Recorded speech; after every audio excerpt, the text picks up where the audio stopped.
في القناة تشترك. نجيبو كاس كبير ولا اناء ولا بنفس الكاس اللي عبرنا به الفرينة، بنفسه نعبرو نصف كأس، قل من نصف تاع زيت.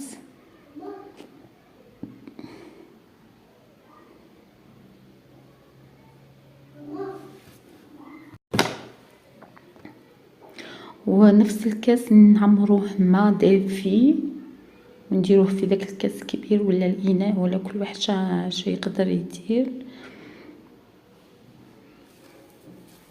ما سرعتش الفيديو كما قلت لكم، بغيتكم تشوفوا بالخطوه. صدقوني هذه هوسات ناجحه ومليحه في الصيف، مغرف خميره تاع الكسره.